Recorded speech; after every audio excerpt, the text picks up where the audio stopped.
તો આજે બજેટ રજૂ કરવામાં આવશે। કનુભાઈ દેસાઈ બજેટ રજૂ કરશે તો થોડા સમય બાદ આપને બજેટની તમામ બાબતો પણ જોવા મળશે। ગુજરાત વિધાનસભામાં રજૂ થશે બજેટ। નાણામંત્રી કનુ દેસાઈ બજેટ રજૂ કરશે તો કદ પણ મોટું છે।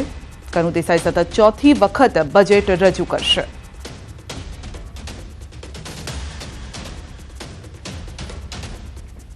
જે બજેટ આપ્યા છે એ જનજનના હિત કલ્યાણકારી બજેટ આપ્યા છે અને મને આશા છે કે આ વખતનું પણ બજેટ આપણા નાણામંત્રી કનુભાઈ ખૂબ સારું જન સુધી જનના હિત માટેનું કલ્યાણકારી બજેટ આપશે।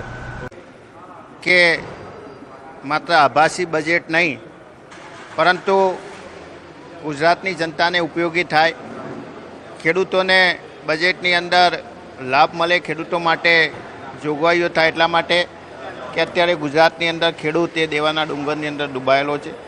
એ જ રીતે સરકારી કર્મચારીઓ પણ આઉટસોર્સિંગ અને કરાર આધારિત કર્મચારીઓને રાહત થાય। વર્ષોથી સરકારી કર્મચારીઓની માગણી હતી જૂની પેન્શન યોજનાની, એના માટે સ્પેશિયલ જોગવાઈ થાય। વર્ષોથી સરકારે જાહેરાત કરી પરંતુ એના જીપીએફના ખાતા ખુલ્યા નથી। રાજ્યની પ્રાથમિક શિક્ષણ હોય, ઉચ્ચ શિક્ષણ હોય, એની અંદર અધ્યાપક સહાયક હોય, વિદ્યા સહાયક હોય, આ તમામની જગ્યાઓ ખાલી પડી છે। તમામ વર્ગોનું ધ્યાન રાખતું બજેટ આ વખતે આદરણીય નાણામંત્રી કનુભાઈ રજૂ કરવાના છે। ગુજરાતની આશાઓ અને અપેક્ષાઓ ઉપર હંમેશા ગુજરાતનું બજેટ ખરું ઉતરતું રહ્યું છે।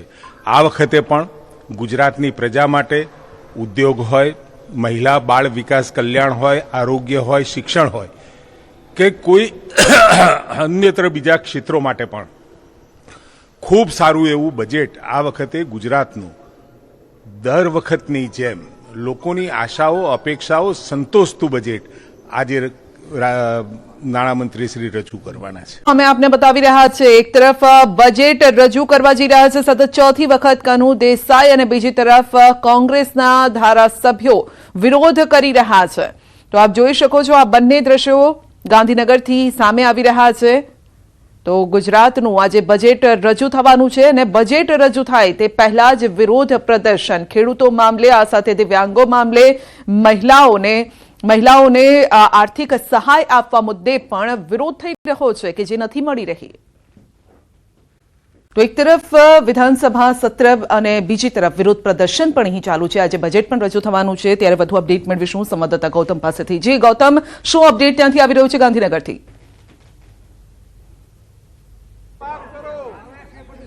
બજેટ પૂર્વે જ કોંગ્રેસના ધારાસભ્યો જે છે તે વિધાનસભાના પગથિયા આગળ પહોંચી ચૂક્યા છે। સૂત્રોચ્ચાર બેનરો જે છે તેની સાથે દેખાવો કરી રહ્યા છે। તમે જોઈ રહ્યા છો કે સાફ રીતે દર્શાવવામાં આવ્યું છે કે ખેડૂતોના દેવા માફ કરો તે પ્રકારનો વિરોધ જે છે તે દર્શાવી રહ્યા છે। સરકારી વિભાગોમાં ખાલી જગ્યાની ભરતી મુદ્દેની રજૂઆત જે છે તે કરી રહ્યા છે। હીરા ઉદ્યોગના રત્ન કલાકારો માટે આર્થિક પેકેજ અંતર્ગતની જાહેરાત જે છે તે કરી રહ્યા છે। તુષારભાઈ છે આપણી સાથે, તેમની સાથે વાત। તુષારભાઈ, તમામ ધારાસભ્યો અહીંયા વિધાનસભામાં આવી ચૂક્યા છો, વિરોધ કરી રહ્યા છો, કયા કયા મુદ્દાઓને લઈને વિરોધ છે આજનો?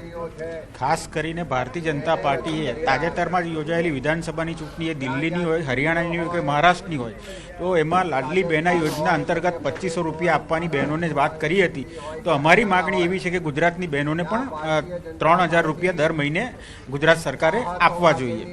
એ જ રીતે ખેડૂતોના દેવા નાબૂદ કરવાની પણ અમે માગણી લઈને આવ્યા છે અને ઓપીએસ સ્કીમ જે બીજા બધા રાજ્યોએ લાગુ કરવાની શરૂઆત કરી છે એ ગુજરાતમાં લાગુ થવી જોઈએ।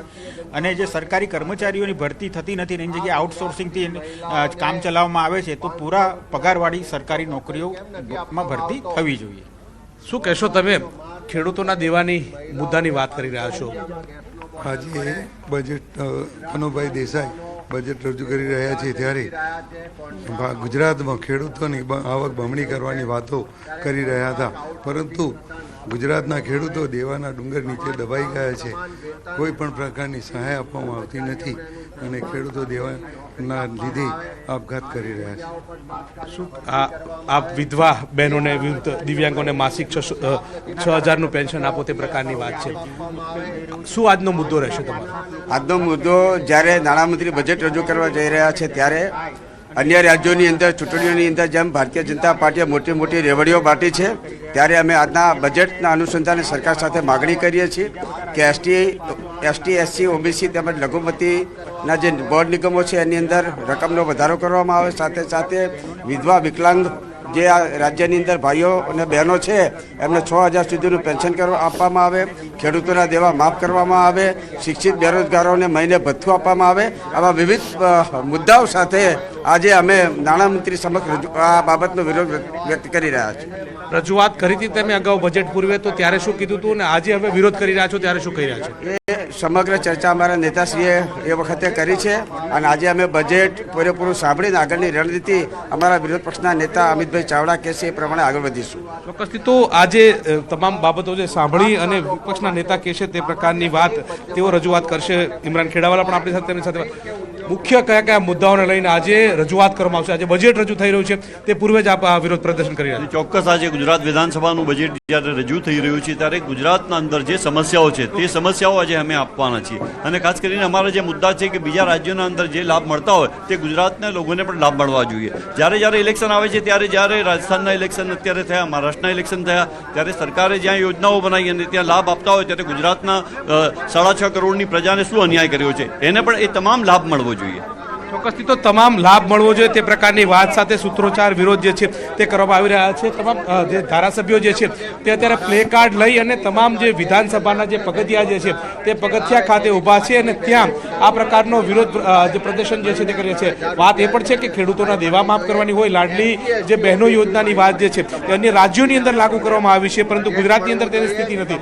તે મુદ્દાઓને લઈ અને પોતે વિરોધ કરી રહ્યા છે. લાડલી બહેનો અન્ય રાજ્યોની અંદર યોજના ચાલુ છે, ગુજરાતમાં માટે થઈને તમે શું અપીલ કરશો, શું રજૂઆત કરશો? ભારતીય જનતા પાર્ટીનું અહીંયા શાસન આવ્યા બાદ જે અન્ય રાજ્યોની અંદર લાડલી બહેનાની યોજના જે લાગુ કરી ત્યાં આગળ 2500 રૂપિયા આપવામાં આવ્યા. અમારી માગણી એવી છે કે આ રાજ્યમાં પણ ગુજરાતની બહેનોને પણ 3000 રૂપિયા આપવામાં આવે. શું કહેશો અમિતભાઈ, વિરોધ છે આજે, કયા કયા મુદ્દાઓને લઈને વિરોધ કરવા માટે આવે છે?